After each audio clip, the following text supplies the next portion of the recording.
मेरा नाम केशव है। मैं गया में रहता हूँ। मैं भी एक ही परीक्षा देकर रिजल्ट आने का इंतजार कर रहा था। दोस्तों, ये कहानी बहुत रोचक और असाधारण है। अंत तक सुनिएगा। मेरे परिवार में मेरे माँ, पिताजी और एक छोटा भाई है। भाई हाई स्कूल में पढ़ता है। मेरे पिताजी रेलवे में नौकरी करते हैं। हम लोग रेलवे के 3 कमरे के एक क्वार्टर में रहते हैं। मेरे चाचा जी दिल्ली में रहते हैं। उनकी की बेटी की शादी होने वाली थी, जिसमें चाची ने मेरी माँ को 1 महीने पहले ही बुलाया था, क्योंकि जिम्मेदारी वाला सारा काम मेरी माँ को ही संभालना था। मेरी माँ भी दिल्ली जाने को तैयार थी। माँ के साथ मेरा छोटा भाई भी जाना चाहता था। उसे दिल्ली बहुत भाता था। लाल किला और कुतुब मीनार देखना चाहता था। किंतु समस्या यह थी कि माँ के जाने के बाद मेरे और पिताजी के लिए खाना कौन बनाएगा। मुझे खाना बनाने आता नहीं था। मेरी माँ ने इस समस्या का कभी हल निकल लिया। मेरे मामा जी की छोटी बेटी सविता इंटर की परीक्षा देकर बैठी हुई थी। मेरी माँ मामा के गांव गई और सविता को अपने साथ ले आई। सविता घर के काम काज में बहुत निपुण थी, बहुत चंचल भी थी। किचन का काम करने के बाद भी शांति से बैठती नहीं थी। गप्प मरने में भी उसे महारत हासिल था। सविता बहुत सुंदर भी थी। उसकी उम्र 19 से 20 वर्ष की थी। वह सुंदरता के साथ ही हाजिर जवाब भी थी। 2-3 दिनों में ही हम दोनों भाइयों से घुल मिल गई थी। कोई भी बात निडर होकर बोलती। बातचीत के क्रम में वह कभी-कभी मेरे कंधे पर अपना हाथ रख देती, जिससे मैं थोड़ा असहज हो जाता था। हंसी मजाक में तो कभी-कभी मेरे पीछे से लटक जाती थी। मैं कुछ बोल भी नहीं पाता था। उसे कंप्यूटर सीखने की बड़ी इच्छा थी। मेरी माँ के साथ इसी शर्त पर आई थी। माँ ने कहा कि सविता को कंप्यूटर कोर्स के लिए एडमिशन करा दो। मैं भी कंप्यूटर कोर्स करना चाहता था, इसलिए मैं भी सविता के साथ एक स्कूल में एडमिशन ले लिया। हम दोनों घर से 11 बजे निकलते और 3 बजे तक घर लौट जाते। बाइक पर पीछे सट कर बैठती थी, जिससे उसके दोनों स्तनों का दबाव मेरी पीठ पर महसूस होता था। उसे 1-2 बार ठीक से बैठने बोला तो बोलती, क्या हुआ भाई, किसी गैर के साथ तो बैठी नहीं है। मैं निरुत्तर हो जाता। 2 दिनों के बाद माँ और छोटा भाई दिल्ली के लिए ट्रेन से रवाना हो गए। माँ के जाने के बाद साविता घर में पारदर्शी आगे से अधखुला नाइटी पहन लेती थी, जिससे उसके दोनों उभार साफ साफ दिखते थे। ऐसा लगता था कि मुझे जानबूझकर दिखाने के लिए नाइटी पहनी हो। तब मैं उसकी ओर देखता भी नहीं था और उसे मना भी नहीं कर पाता था। पापा जब ड्यूटी से आते तो ऊपर से दुपट्टा रख लेती थी। एक दिन कंप्यूटर स्कूल से लौटने के बाद मैं अपने कमरे में आ गया और सविता नहाने के लिए वॉशरूम में चली गई। मैं माँ से बात करना चाहता था। मेरे मोबाइल में बैलेंस नहीं था। मैं सोचा सविता के मोबाइल से बात कर लेते हैं। मैं सविता के कमरे से उसका मोबाइल लेकर बात करने का प्रयास करने लगा। उससे पासवर्ड पूछा तो बता दी। उसके मोबाइल में कई गंदी फिल्मों का नोटिफिकेशन देखा तो मैं दंग रह गया। मैं चुपचाप उसका मोबाइल जहां से उठाया था वहीं रख दिया। वॉशरूम से आने के बाद सविता चाय बनाई। मेरी चाय मेरे कमरे में रख गई और खुद अपने कमरे में पलंग पर बैठकर चाय पीने लगी और मोबाइल पर बिजी हो गई। मैं कुछ देर बाद धीरे से कमरे में गया और उसके पीछे खड़ा होकर देखने लगा। बड़े चाव से एक गंदी फिल्म देखने में व्यस्त थी। उसे मेरे उसके पीछे होने का पता ही नहीं चला। अचानक मुझे खांसी हुई तो साविता डर गई और मोबाइल छुपाने लगी। मुझे डांटते हुए बोली, भाई इस तरह छुप छुप कर मेरी जासूसी क्यों कर रहे हो? आजकल कौन लड़का लड़की ये सब नहीं देखता है। मैं निरुत्तर होकर अपने कमरे में आ गया और सोचने लगा, सविता बात तो सही बोली। देखते तो सभी है परंतु बताता कोई नहीं है। कभी कभी मैं भी तो देखता हूँ। अगर सविता देख ही रही थी तो कौन सा बड़ा अपराध कर दी। मैं उसकी जासूसी करने ही क्यों गया। मुझे खुद शर्मिंदगी महसूस होने लगी। मुझे अपने कमरे से निकलने का जी नहीं कर रहा था परंतु सविता बिल्कुल नॉर्मल थी। अपने कमरे से निकलकर किचन में बिजी हो गई। थोड़ी देर के बाद साविता मेरे कमरे में आई और बोली, भाई क्यों मुंह लटका कर बैठे हो, आओ किचन में मेरी थोड़ी सहायता करो, कम से कम सब्जी काट दो। लेकिन मैं साविता का सामना करने की हिम्मत नहीं कर पा रहा था। इसी बीच पापा ड्यूटी से आ गए। साविता पापा के लिए चाय पहले ही बना चुकी थी। पापा को चाय देने उनके कमरे में गई। पापा ने सविता से पूछा, बेटा चिकन बनाने आता है। सविता ने हाँ कहा तो पापा ने मुझे पुकारा और चिकन लाने के लिए पैसा दिया। मैं चिकन लाने चला गया। मेरे पापा को रोज शाम को शराब पीने की आदत थी। उनकी इस आदत के खिलाफ मां ने बहुत बार आंदोलन किया। पापा पर कोई असर नहीं पड़ा। अंत में मां हार गई। पापा में एक बात खास थी कि बाहर से पीकर कभी नहीं आते थे। हाँ, अपने साथ शराब की बोतल लेकर आते थे। पीने के बाद चुपचाप सो जाते थे, किसी से कोई बातचीत नहीं करते थे। कभी कभी पीने के लिए अपने एक स्टॉफ को बुला लिया करते थे। मैं चिकन लाया और किचन में रख दिया। सविता चिकन बहुत स्वादिष्ट बनाई। पापा का स्टाफ आ गया था। चिकन के साथ पापा आज थोड़ा ज्यादा ही पी चुके थे। जैसे तैसे खाना खाने के बाद पापा अर्ध बेहोशी की अवस्था सो गए। रात्रि के 10 बज चुके थे।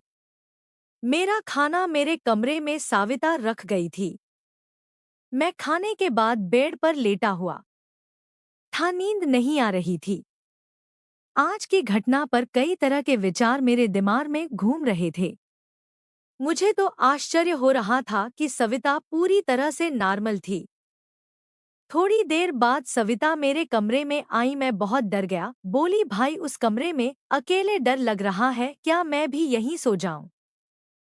वह एक चादर नीचे बिछाकर सोने लगी तो मैं कहा, बड़ा पलंग है ऊपर ही सो जाओ।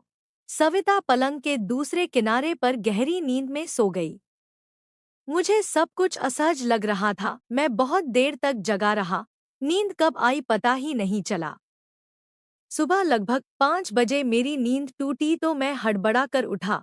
मैं सविता को पीछे से लिपट कर सोया हुआ था। मेरा एक हाथ सविता की कमर पर था। उस हाथ को सविता पकड़ रखी थी। धीरे से उसके हाथ को अलग किया और उठकर वॉशरूम में फ्रेश होने चला गया। लौट कर आया तो सविता को उठाया। वह फ्रेश होकर किचन में बिजी हो गई और पापा मॉर्निंग वॉक में चले गए। रोज की तरह मैं सविता के साथ कंप्यूटर क्लास चला गया। शाम को लौटा। आज पापा की नाइट ड्यूटी थी। खाना खाकर पापा लगभग 9 बजे ड्यूटी के लिए निकल गए। पापा के जाने के बाद हम लोगों ने खाना खाया। खाने के क्रम में सविता ने कहा, क्यों भाई बहुत शरीफ बन रहे थे। रात में तो तुम मेरे साथ कसकर लिपटे हुए थे। मैं खुद को तुमसे छुड़ाने का प्रयास करते करते थक गई थी। भाई तुम तो रिश्ते की मर्यादा तोड़ने के लिए व्याकुल हो रहे थे। मुझे नहीं लग रहा था कि तुम नींद में हो। कुछ याद आ रहा है या भूल गए। मैंने कहा, तो तुम जगा देती। मैं क्यों जगाती, तुम तो बहुत शरीफ ठहरे। मैं देखना चाहती थी कि तुम बाउंड्री पार करते हो या नहीं। मैं भी अब खुल गया। मैंने कहा कि अगर बाउंड्री पार कर जाता तो नींद में कोई पार नहीं कर सकता, तुम नीचे गिर जाते। इतना बोलकर वह हंसने लगी। सविता किचन में बर्तन साफ करने चली गई। मैं बहुत दुविधा में फंसा हुआ था कि सविता रिश्ते में मेरी बहन है, उसके साथ उल्टा सीधा काम करूं या ना करूं, अगर किसी को पता चलेगा तो मेरे बारे में क्या सोचेगा। परंतु यहाँ देखने कौन आ रहा है? घर में तो पिताजी भी नहीं है। मेरे कई दोस्त अपने रिश्ते दी बहनों के साथ शारीरिक संबंध बनाए हुए थे। मेरे पास कई उदाहरण थे। मैं दार्शनिक रूप से सोचने लगा कि मानव का भी अजीब अजीब समाज है। एक समाज में रिश्ते के भाई बहन में ही शादी होती है, तो एक समाज में ऐसे करना भारी अनुचित माना जाता है। सविता के अध खिले वक्ष स्थल को देखकर आज मेरा मन भी काबू से बाहर हो रहा था। किचन से निकलकर सविता अपने कमरे में चली गई।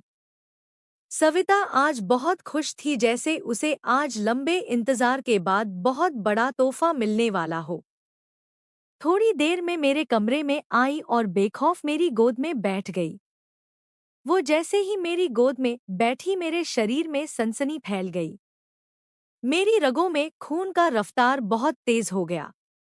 वह सीधे मुद्दे पर आ गई। मैं लाइट ऑफ करना चाहता था तो उसने माना कर दिया। अब हम दोनों एक दूसरे के प्रति पूर्ण समर्पण और प्यार के साथ जिंदगी का अद्भुत नया सुख रात भर एक दूसरे को देते और लेते रहे। सविता मेरे हर कदम का स्वागत करती, पूरा सहयोग और समर्थन करती। इस नए रास्ते के हम दोनों नए राहगीर थे। रास्ते में जंगल, पहाड़, नदी, सभी तरह के अवरोध आ रहे थे, किंतु हमसफर अगर बेहतर हो तो इन अवरोधों में भी रास्ता मिलता रहा।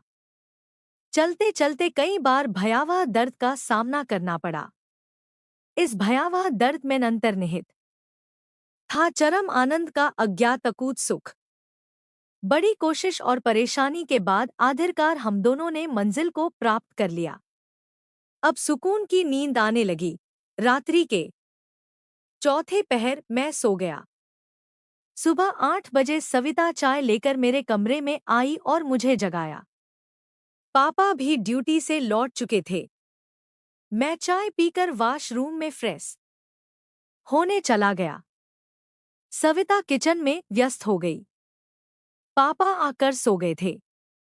हम लोग खाना खाकर कंप्यूटर क्लास चले गए।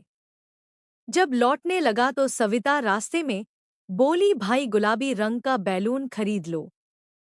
पहले तो मैं कुछ समझा नहीं। सविता दोबारा बोली कि मेडिकल स्टोर में मिलेगा, तो मैं समझ गया। एक मेडिकल स्टोर के पास बाइक रोका और स्टोर वाले भैया को बैलून के डब्बे की ओर इशारा करते हुए कहा कि गुलाबी रंग का चाहिए। स्टोर वाले भैया ने मुझे गौर से देखा और दे दिया। मैं थोड़ा डर गया था। सविता दूर में खड़ी थी। स्टोर वाला भैया सविता को पहचानने का प्रयास कर रहा था। हम लोग घर पहुंच गए। सविता किचन में खाना बनने चली गई। पापा को शाम 8 बजे से ड्यूटी थी। पापा खाने का टिफिन लेकर 7 बजे निकल गए। अब घर में सविता और मैं था। आज कोई खतरा नहीं था। मैं कल से ज्यादा आज बेताब हो रहा था। खाना खाने के बाद आज सविता मेरे ही कमरे में आकर पलंग पर बैठ गई। सविता ने बैलून का डब्बा मांगा। बड़े प्यार से बैलून को उसके स्थान पर फिट किया, जो भविष्य को आगे बढ़ाने का काम करता है। हमारे लिए बिल्कुल नया अनुभव था। सुरक्षा के लिए सावधानी बहुत जरूरी थी। आज के कार्यक्रम की शुरुआत बड़ी धीमी गति से हुई, मगर कुछ ही पल बाद तेज से तेज गति पकड़ने लगा। दर्द मिश्रित खुशी की बहार छाने लगी। रात भर कार्यक्रम चलता रहा। इस कार्यक्रम का सिलसिला माँ और छोटे भाई के दिल्ली से लौट आने तक रोज रात में भरपूर बेरोक-टोक चलता रहा। माँ भाई के लौट आने के एक सप्ताह बाद सविता खुशी अपने घर लौट गई, इस वायदा के साथ कि भाई मेरे घर भी कभी कभी आया करो। मम्मी पापा दोनों टीचर हैं, स्कूल चले जाते हैं, मैं अकेले रहा जाती हूँ। मैंने आने का वायदा किया। यह कहानी सबक देती है कि जवानी थी चौखट पर कदम रख रहे बेटा बेटी को रिश्तेदारों के यहाँ भेजने में सावधान रहें। साथियों, कहानी